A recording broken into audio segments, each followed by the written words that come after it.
What's up, Hindsighters, and welcome to the Indie Grind. I am your host, Rhasheeda Davis, and we are back with another segment. Today we're here with singer-songwriter Trevor Bystrom. Trevor, welcome to the Indie Grind. How are you? Good. Thank you. I'm excited to be here. Nice. So you grew up going to musical festivals at a young age, and you also come from a musical background.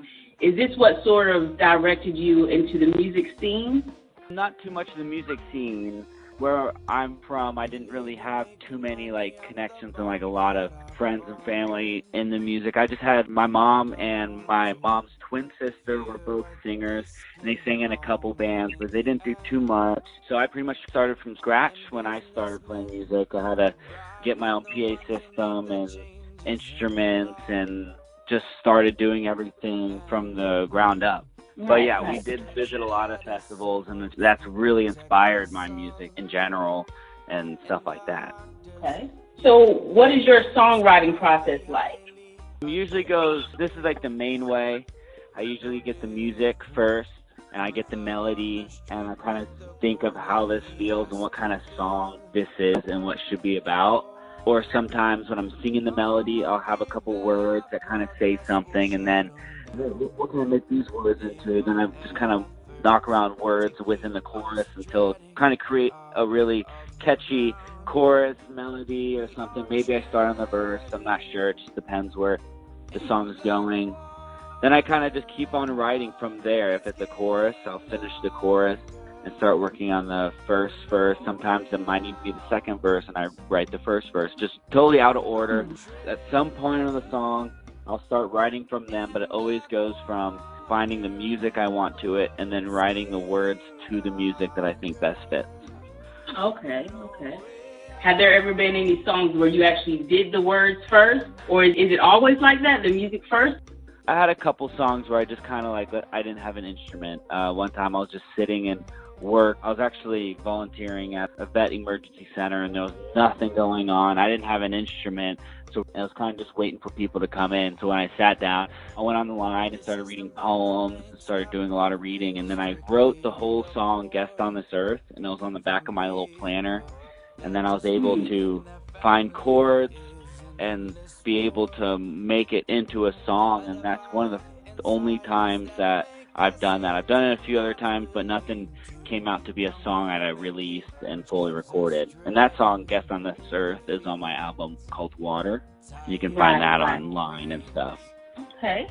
So your band, it started out initially with just you. So had it been your plan to add more members as you went along like you actually did? Or did you want it to just start with you, or did you want a full band when you started out and it just didn't happen that way? What exactly was the process with that? Yeah, I didn't have too many musicians friends when I started. My first person I started playing duo with were good friends of mine who I taught guitar, and this person actually he had some lessons, and I actually taught him some guitar, and then we started playing songs together. And then the second person I started playing with, he already knew how to play a couple instruments, but he loved drums and rhythms, so we kind of hand teach then. I didn't really have too many musician friends. When I was just starting off, I was 15 or 16, so I didn't have too many musician friends. And plus, when you're new, me being a singer-songwriter, it's easier to book solo gigs or duo gigs.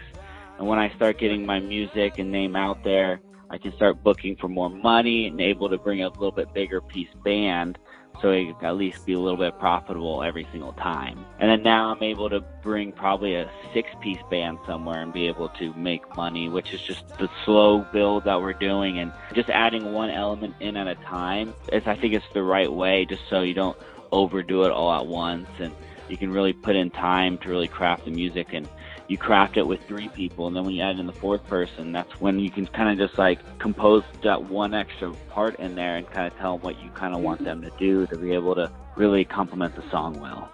I've been performing for 10 years, so just building one member at a time was the right way. But I still play as a solo every once in a while. But mainly it's either our fun party duo where it's all upbeat and stuff for the affordable, make a little bit more money. And then big as a band I can bring is my other favorite. Okay, so let's talk about your newest single, Black Water. Tell us the meaning behind this song. Black Water, That was one of the songs where I had the chorus, and it was black water, it's getting darker with no way out. I only had black water as a word itself. And then I was like thinking of black water and what it could symbolize, and like treading in black water. I was trying different words, and treading in black water stuck. It's like when you're treading in black water, you can't really see, and you're just spending all this energy trying to get out.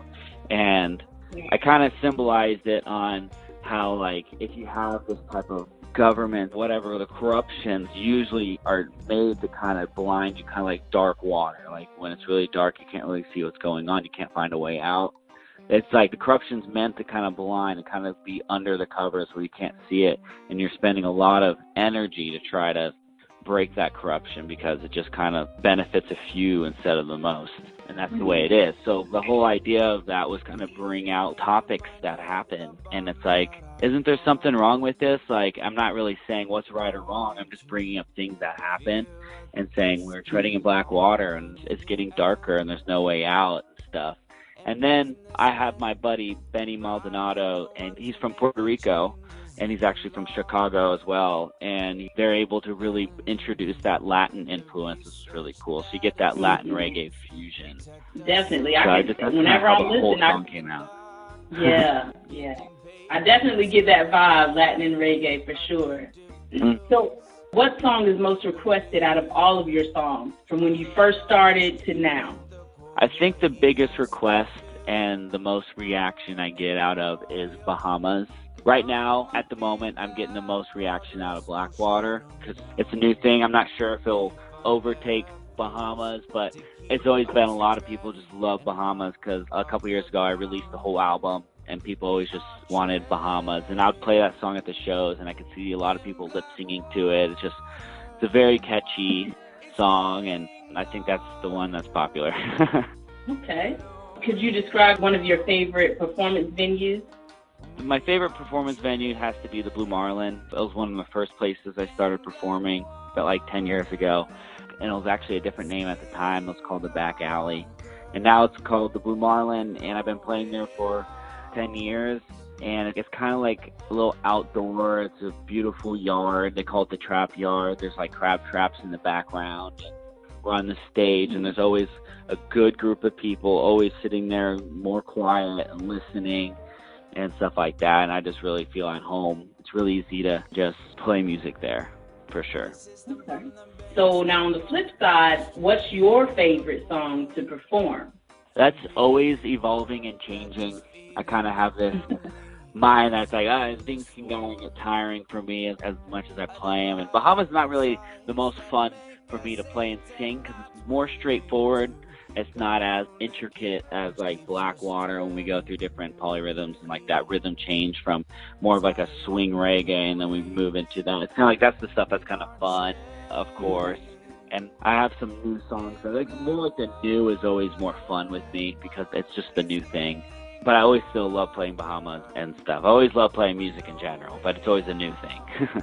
Right. I definitely noticed that a lot of your songs, they have a deep meaning, to them. It's always nice to have a meaning and be able to try to decipher what somebody's saying, whether it's a subliminal message or just a straightforward message. So that's always cool. If you could have your fans remember one thing about you, what would it be? I haven't thought about that, but that's a hard question. The fans remember me just someone who wants to make change and gave everything they could. Man, that's hard. Someone who always wants to live for the better day and always finding the bright side of things, I guess. Okay. Always willing to help. I like that. Yeah. Now, how would you say that your music represents you?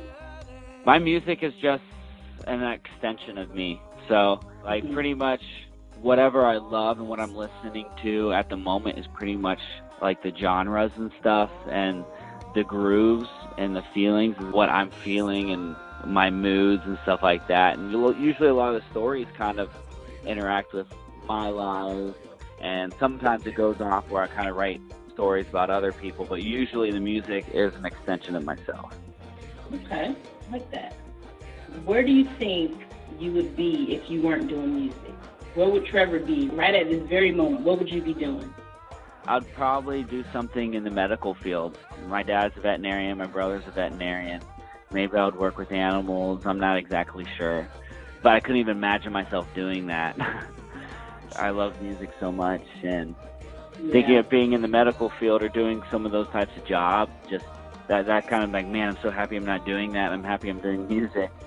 I love using something that's creative. And I maybe would have found some other creative outlet that I would be working on if I didn't have music. It's another hard question.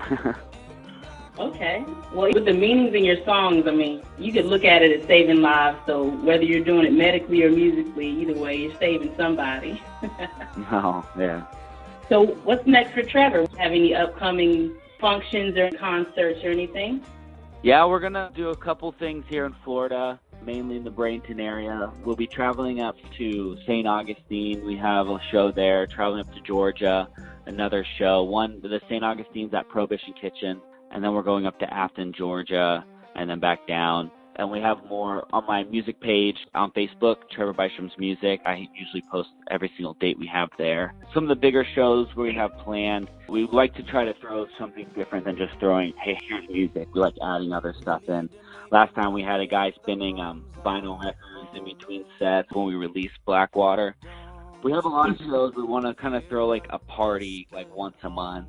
And we have and like release a song and do it at the party or something. It's kind of like just something extra I give to everyone. Like I can play music all the time, but actually throwing an event instead of just like a typical show, that's what I like to do. So we have things planned, like maybe some type of black light glow, just kind of makes like Caribbean night or something. We'll be doing more song releases in the next few months. We have Afro-Cuban song that will be coming out, kind of like another Afro-Cuban fusion song that's kind of slightly funkier. And then I collaborated with an African band. His name is Peter Mwanga out of Malawi, and we are almost done with that song. He just sent back the final tracks of that, and we're doing everything over the internet. And so we'll be releasing this song in the next couple months as well. And he put in all the drums, and he had a drummer, he had a bassist, an incredible musician, and we did this really cool African-style song called Some Days. So that would be something to look forward to. Nice. Sounds like you got a lot going on, so we'll be looking forward to that for sure. Would you like to shout out your team, your band, producers, anybody? Any shout-outs that you have? Yeah. So pretty much my team, my close team, the solid band we have is, first off, my drummer, James Hershey. He's always doing the grind. He's doing the internet grind. He's always trying to email out and trying to find new opportunities and stuff like that. Because we've been wanting to build a team together of like booking agent, a manager, and a promoter. He's sending a lot of radio stations, and he's doing a lot of that grind while I'm really cranking on the music, booking the shows around here, and producing all the songs in my studio. He's doing a lot of the grind. His name's James Hershey. He's like the number one right-hand man right there. And then next off, we have Pedro Revelo. Pedro, he's with the Allman Brothers and the Dickie Betts. He's been playing with them, and he's toured with them, and he's just a super talented, one of the most musically smart people I've ever met. He used to give me lessons when I was 16, 17 on slide guitar, and now he helps mentor my band. So I didn't really have many friends, like I said earlier, when I was 15, 16, so I'm like, this guy I look up to, and he was just kind of like my mentor the whole time when I just kind of grown my band and stuff, and now he plays with us almost a few times a month with a lot of our shows, and he helps produce some of the songs, and he's really taught me a lot about that Afro-Cuban stuff, so that's cool. And then next, we have Benny Maldonado. I talked about him earlier, helped transforming that Blackwater song to a Latin fusion. And he's just an incredible percussionist and so supportive, and he's always wanting to come out. Even if the gig's lower paying, he's willing to drive. He's all the way from Tampa. It's an hour and a half away from me. He drives to all the gigs I try to book him on, and he's really always stoked, and he's just a big help and such a talented, amazing player, songwriter, and singer himself. So he's definitely a great help. That's mainly the main group that we have that's really strong in the core. And a couple other shout outs is, of course, my family who's helped me and supported me the whole time. We have Peter Mwanga, incredible African musicians that's collaborating on some songs with me at the moment. And we have a young gun. We got Kenny Bobby on the bass. He's our bass player right now, and he's doing really well. too. So a lot of friends. That's the core and everyone that just makes this possible. Okay. So, Trevor, could you tell us Hindsighters how we can stay connected with you? To stay connected, we have a emailing list on my website, trevorbystrom.com, and I haven't been sending many things out, but I'm going to try to be starting to do this monthly newsletter that I'll kind of just post all my dates of that month in the beginning of the month or right before the beginning of the month so everyone can be updated on where I'll be. It'll be like a flyer that has all that stuff. And if I'm releasing anything, that's the way of quickly getting everything. And also, if you sign up to the newsletter, you'll get a free download of a song called Before We Go. And that's also Facebook and Instagram. I got Trevor Bystrom's Music on Facebook, and then at Trevor Bystrom's Music on Instagram. Okay. So, do you have anything else to say before we let you go after this Indie Grind segment? I just really enjoyed being on this, and it's great to do an interview and really talk about everything I'm doing. But I think 2020 will be a big growth year for us, since we are looking to grab a team for promoter. Hopefully, I might even be looking into getting investors and stuff like that to really help get the marketing and promotion and get the music out there for this new album we're coming out with during this year. So hopefully this will be a big growth for us, big old 2020. So just keep a lookout and see where we go from. Okay. Hopefully. I'm hoping. Yeah, for sure. Well, thank you so much, Trevor, again, for being a part of the Indie Grind. We wish you the best, and we would definitely love to have you back to share more updates with us. I really appreciate it. Thank you. We'll be talking with you later.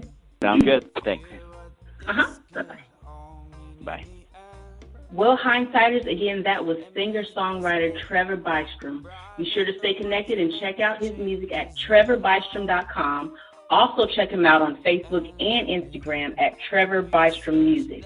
Also connect with me on Facebook and follow me on Instagram at The Indie Grind to see some new material from new artists. Thank you so much for tuning into the Indie Grind. That's my time, you guys. And until next time, keep on grinding. Peace.